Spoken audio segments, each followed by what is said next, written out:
what, number one, obviously we know the answer to this, but is the law of attraction real? What is the law of, I got a couple of questions in there. Sure. What is the law of attraction? And can you explain it in the most simplest way for anybody who has never heard of it? Well, we're about to find out. We'll see. It's as real as the law of gravity. Most of us are not jumping off high buildings because we know the law of gravity works. And the reality is that everything you're currently experiencing in your life now is the result of the law of attraction. It's what you thought about, focused on, feared, planned for, spent a lot of emotional energy on thinking about and doing about in the past. And so if you want your future to be different, you have to start thinking different thoughts and have different behaviors and different visualizations than what got you to where you are now. And that's the big issue for people. So the law of attraction is based on the law of vibration. It says everything in the universe vibrates. So even, my voice is vibrating. That makes sense. All the radio signals we get, and you can tune to different channels. 81.5 on the dial is different than 93.6. You're going to get a different sound of music or a different talk show, whatever. So that vibration, when I tune it to a certain level, it attracts a different vibration coming into me. And so everything we do, every thought we have, every emotion we have is creating an emotional state. And that's called our vibration. And the highest emotional states are love, appreciation, gratitude, joy, those kind of things. Enthusiasm, which means entheos, to be filled with theos. Theos is the root word of theology. So to be filled with theology, to be filled with God. So what happens is when we're in a meditative state, when we're doing something we love, when we're in joy, when we're imagining that we're going to get what we want, we have a positive expectation, then what happens is we attract to us things that match that vibration. Think about, where do you live? I live in Westchester, New York. Okay, so think about Westchester, New York. There's probably a street where a lot of restaurants and bars are located. There's kind of an area like that. And if you go down to that area, there are different bars that have different vibrations. In Santa Barbara, where I live, the farther you go down State Street, the more the poor people hang out in the bars. So in the upper end of State Street, you got the lawyers, the doctors, the bankers, etc. And on lower State Street, you have the homeless people, you have the bikers, you have the people that are not necessarily, that tend to be more negative, that tend to have more negative thoughts and thoughts of poverty, thoughts of lack, etc. And so each of those bars, if you walk into it, there's a different vibration. And so what happens is those bars are attracting people of the same vibration, the same thought form, the same beliefs, the same whatever. And the same thing happens in the universe. That basically if you're imagining being wealthy, you're focusing on abundance. Like I'm looking out my window, I have a glass window behind me, and I see palm trees and leaves, and there's oak trees and all kinds of pines. There's an abundance of greenery. There's an abundance of life.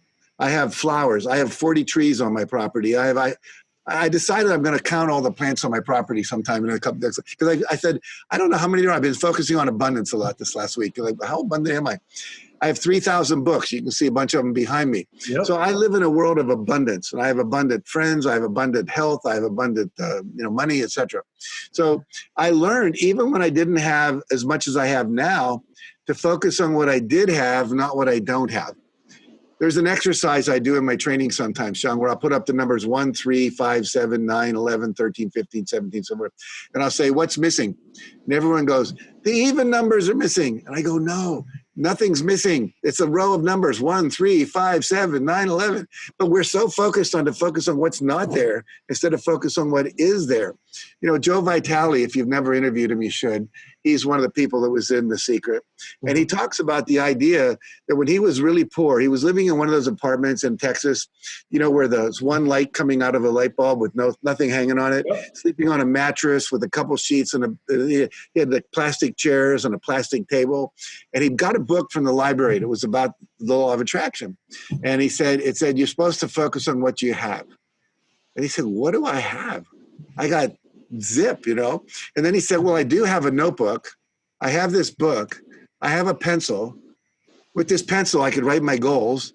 With the eraser, I could erase my limiting beliefs.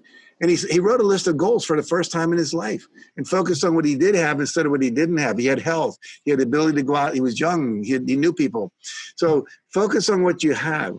Martin Luther King didn't have a talk that he gave called I Have a Complaint.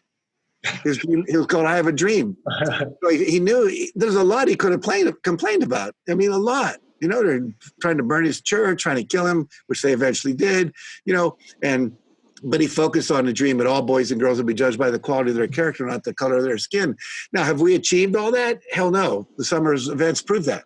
But are we closer than we were when Dr. King was marching in Selma? Absolutely. We can walk over that Pettus Bridge now without getting, you know, beaten up by dogs and billy clubs and so forth. So always focus on what you have, be grateful for it, and then focus on what you want and put your energy on it. And then here's the key. When you're focusing on what you want, which you should do through closing your eyes, visualizing already have it, feeling the feelings you would have, maybe if you're having an affirmation, I'm so happy and grateful that I'm now earning $100,000 a year, I've now got a podcast with 1 million people, whatever. That is like rehearsing for the person you're about to become. And you're sending out a wave to the universe, says, this is who I want to be. Please send me all the things I need to be that. And it starts to do that because you've given them an address for that kind of package to be delivered. I always say, if you have a small mailbox and you order a big package from Amazon, they can't put it in your mailbox. You know, so basically you have to have a big receptive space, hands open, saying, hey, I'm open. And the last thing I want to say about this is everything you resist creates resistance to the flow coming into you for what you want. So it's easy to be angry at some of our politicians right now. It's easy to be angry at, white supremacy groups. There's all kinds of things we can be judgmental about. But as soon as I start putting a lot of negative energy on that, doesn't mean I don't work to change it. But when I hate those people, when I resent them, when I can't do anything but think about it and seethe inside, I'm attracting more of that. Mother Teresa was asked to come to an anti-war movement rally. And she said, no, but if you ever have a pro-peace rally, I'll show up. Because she realized whatever you push against creates resistance back. And so you have to be for something, not against something, in order to get to the next level. So it doesn't matter what it is, because we may not look at resisting something like white supremacy as a bad thing. But you're saying, no, Sean, resistance of any kind, negative energy of any kind, it's going to attract more negative into your life. Do I have that correct?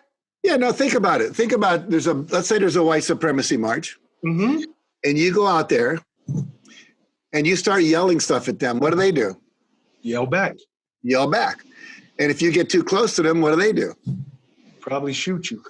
Well, they could shoot you. They could push you back. They could hit you. They could run over a car. We've seen all of that happen this summer. Yep, absolutely. So the reality is I want people to make a statement. I want people to stand up. I want people to vote. I want people, there's times for nonviolent confrontation, like Gandhi did, like Martin Luther King did. A lot of people got beat up along the way. I was in one of those marches. I didn't get beaten up, but I know what that was like. But the reality is that when you are resisting what is, rather than working on creating what you want, I don't have to go and be in a march against the white supremacists to work for Black Lives Matter, to work for creating better education, to work for creating, better opportunities for funding Black colleges, whatever it might be that you want to do. You don't have to be in resistance. Someone said, quit fighting the old system, create the new one. And so really that's what it's about. When I was in education, it would have been very easy to be against a lot of the policies and practices that were done in the Chicago area schools when I was there. However, what we did was we helped create alternative schools. We helped train teachers to do different kinds of things in the classroom. Instead of fighting the bureaucracy, we created alternatives that worked. And whenever you have an alternative that's more attractive than the other thing, people will go over there. You create a school that teaches, it was Marva Collins in Chicago had this school where she taught kids, inner city Black kids, Greek and mathematics of a higher order, and they were all doing it. And the only reason they never taught it before is they didn't think the kids could do it. But when she said, I know they can, and she created that, guess what happened? All kinds of people came and said, I want to know what you know. Teach me how to do that. Because it was producing, in a sense, bigger flowers, taller plants, bigger tomatoes, whatever. So that's what we want to do.